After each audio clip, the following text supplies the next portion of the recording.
우리는 수많은 생각을 하면서 하루를 살아갑니다. 여러분은 어떤 생각을 하면서 하루를 보내시나요? 오늘 저녁은 뭐 먹지? 내일 아침은 뭐 먹지? 같은 생각만 하다가 하루를 흘려보내시지 않으셨나요? 혹시 그렇다 해도 괜찮습니다. 우리 모두가 가지고 있는 생각의 씨앗이 움트는 시간은 모두 다르거든요. 단지 누군가는 조금 일찍, 또 단지 누군가는 조금 느리게 씨앗이 움트는 것 뿐입니다. 저와 함께 여러분의 씨앗이 움트길 바라며 어서오세요. 저는 씨앗 책방의 주인 DJ 강예은입니다.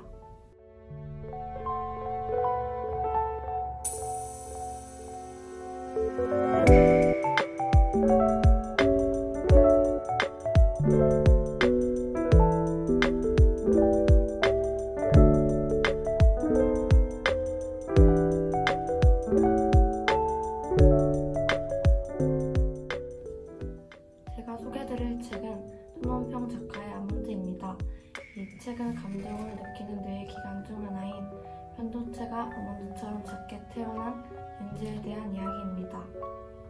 윤지는 감정을 느끼지 못하여 누군가가 본인을 놀려도 살인을 목격했더라도 무표정을 일궈냅니다. 이 소설을 쓰신 손원평 작가님은 두 아이를 가진 부모로 두 아이가 커서 어떤 모습을 지녀도 나는 이 아이들을 사랑할 수 있을까에 대한 질문으로 소설을 쓰게 됐습니다. 우리는 이 책을 읽고서 감정을 느끼는 것, 사랑하는 것이 얼마나 소중한 것인지 느낄 수 있었습니다. 여러분도 이 책을 읽어보시기를 권하면서 노래 한 곡 듣고 이어가겠습니다.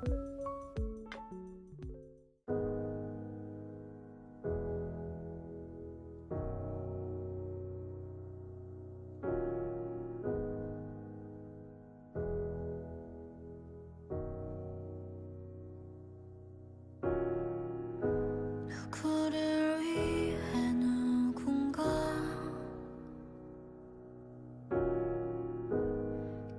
기도하고 있나 봐. 숨죽여 쓴 사랑 시간 낮게 들리는 듯해. 너에게로 선명히 날아가 늦지 않게 자리에 닿기를. I'll be there 홀로 걷는 너의 뒤에 Singing till the end. 그치지 않을 이 노래 아주 잠시만 귀 기울여봐. 유난히 긴 밤을 걷는 널 위해 부를게.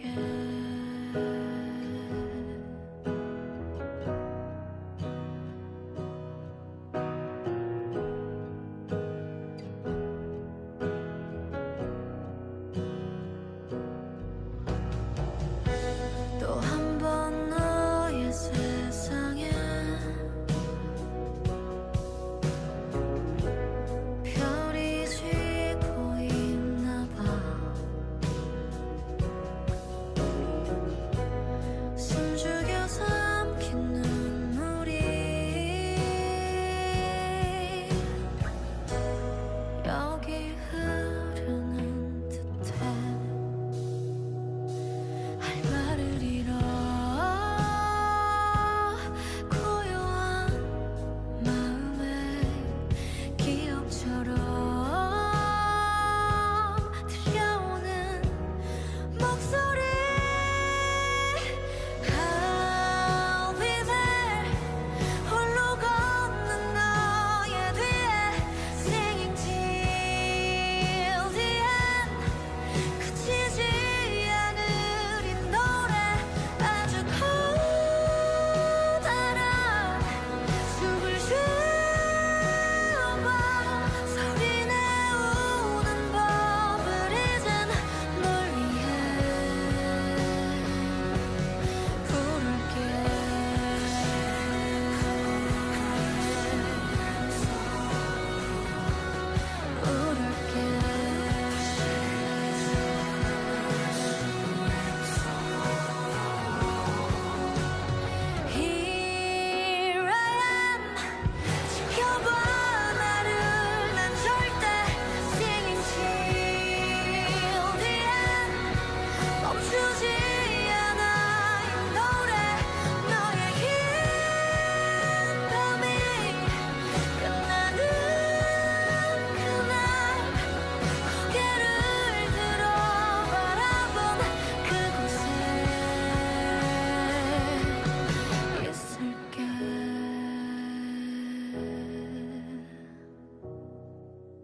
할멈과 엄마가 먼저 바깥으로 나갔다.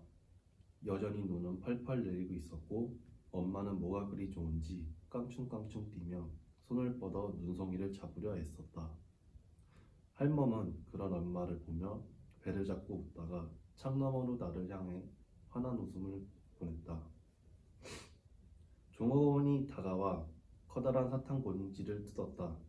작은 바구니의 선물처럼 낱개의 캔디들이 넘치도록 쏟아졌다. 괜찮죠? 크리스마스 이브니까. 나는 두 주먹 가득 사탕을 움켜쥔 채 종업원에게 물었다. 종업원은 조금 머뭇거리더니 이내 웃으며 고개를 끄덕였다. 창밖에선 여전히 엄마와 할멈이 웃고 있었다. 두 여자 앞으로 거리 공연을 펼치는 혼성 합창단의 행렬이 길게 지나갔다. 모두 빨간 산타 모자를 쓰고 빨간 망토를 두른 채 캐럴을 부르고 있었다. 노엘, 노엘, 노엘, 노엘. 이스라엘 왕이 나셨네. 나는 양쪽 주머니에 손을 찔러 넣고 사탕 봉지의 뾰족한 감촉을 느끼며 문을 향해 다가갔다. 그 순간 여러 사람이 동시에 함성을 내질렀다. 캐럴 소리가 잦아들었다. 또다시 이어진 함성은 몇 개의 비명으로 갈라졌다. 합창단의 대열이 흐트러져 있었다. 사람들이 손으로 입을 가리며 급히 뒷걸음질 치기 시작했다. 유리문 너머에서 한 남자가 하늘을 향해 무언가 찔러대고 있었다. 우리가 가게에 들어오기 전부터 주변을 어슬렁거리던 정장 차림의 남자였다. 차림새와 달리 한 손엔 칼이, 한 손엔 망치가 들려 있었다. 남자는 내리는 눈을 모두 찌르겠다는 듯이 격한 몸짓으로 양손을 휘둘렀다. 그가 합창단을 향해 다가갔고 몇 사람이 급히 전화기를 꺼내는 모습이 보였다.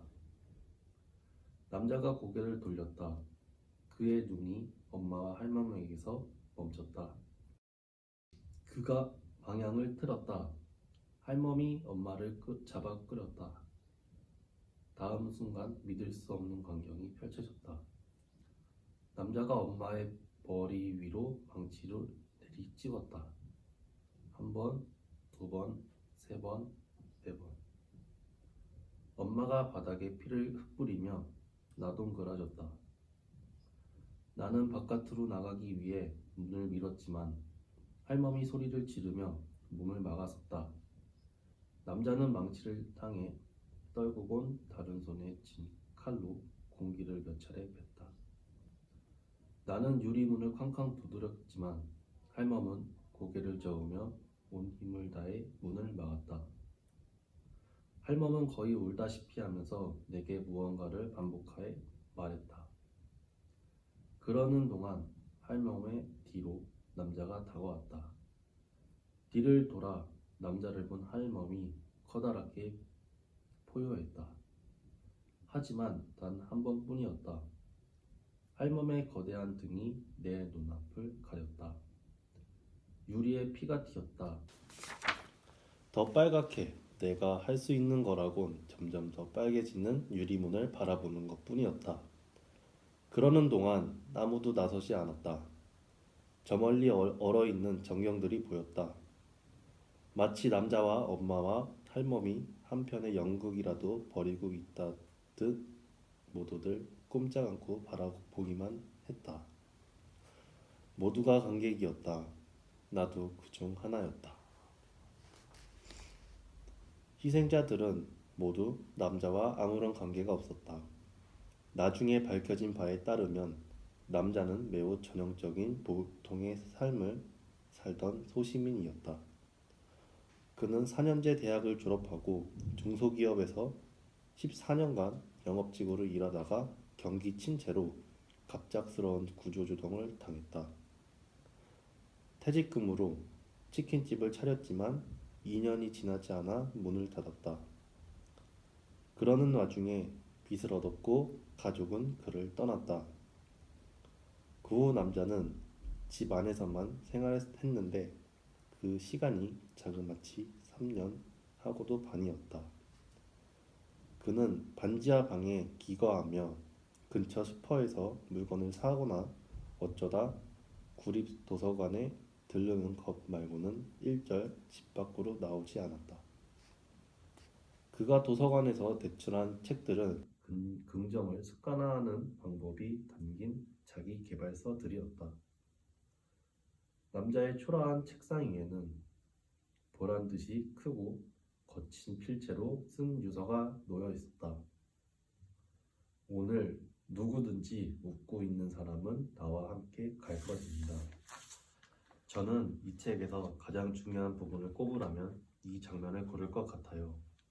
감정을 느끼지 못하는 주인공이 소중한 가족이 죽는 장면을 눈앞에서 보고도 아무런 감정을 느끼지 못한다는 게 절망적이면서도 어쩌면 다행이었을지도 모른다는 생각이 듭니다.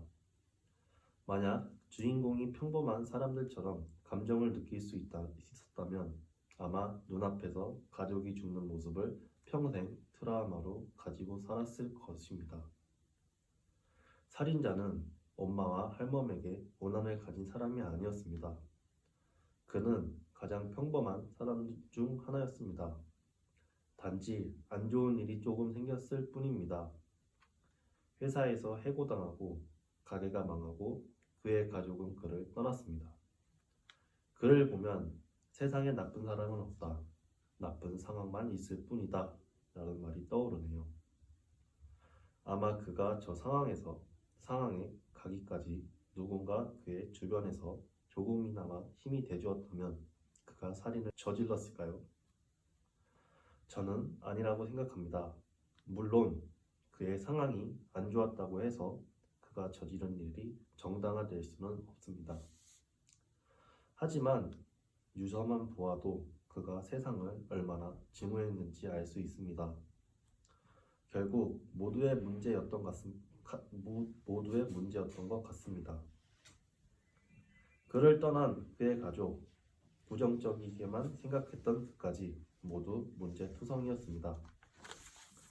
이 문제들 속에서 억울하게 피해를 입은 건 운이 좋지 않았던 주인공과 주인공의 가족들이었네요. 저는 이 장면이 우리 사회에서 충분히 일어날 수 있는 일이라고 생각합니다. 그러니 목표를 향해 나아가는 것도 좋지만 우리 주변을 조금만 둘러보고 힘들어하는 친구가 있다면 따뜻한 위로의 말을 전해보는 건 어떨까요? 노래 하나 듣고 오겠습니다.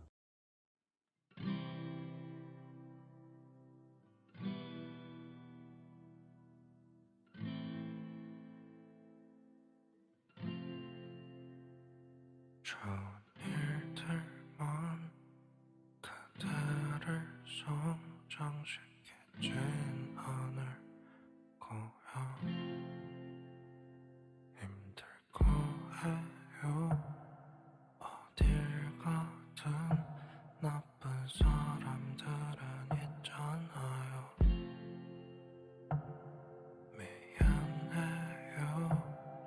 현실적인 말로 너를 위로하고 싶진 않지만 꿈을 말하긴 지금이 너무 힘든 시기인 걸 알잖아요. 내가 웃으면서 너와 대화할게요. 난 너만 있으면 되는 거예요. 네가 눈물을 흘린다면 난 같이 울어줄 수 있어요. 너의 짐이 풀린다. 내가 웃으면서 너와 대화할게요. 난 너만 있으면 되는 거예요. 네가 눈물을 흘린다면 난 같이 울어줄 수 있어요. 너의 짐이 조금 풀린다면. 나에겐 아몬드가 있다. 당신에게도 있다. 당신이 가장 소중하게 여기거나 가장 저주하는 누군가도 그것을 가졌다. 아무도 그것을 느낄 수는 없다. 그저 그것이 있음을 알고 있을 뿐이다. 오늘 소개해드린 책 아몬드의 프롤로그처럼 우리는 모두 아몬드, 즉 감정을 가지고 살아갑니다. 감정을 느낀다는 건, 그리고 그 감정을 누군가와 함께 나눈다는 건 어쩌면 쉬워 보이면서도 어려운 일일지 모릅니다. 우리에겐 너무나 당연한 일처럼 보이지만 말이에요. 하지만 이 라디오를 들은 오늘만큼은, 그리고 여러분이 이 책을 읽을 때만큼은 여러분, 그리고 여러분 주변에 있는 누군가의 감정을 한 번쯤 들여다보는 건 어떨까요? 지금까지 씨앗 특방의 주인 DJ 강예은이었습니다. 다음에 또 오세요.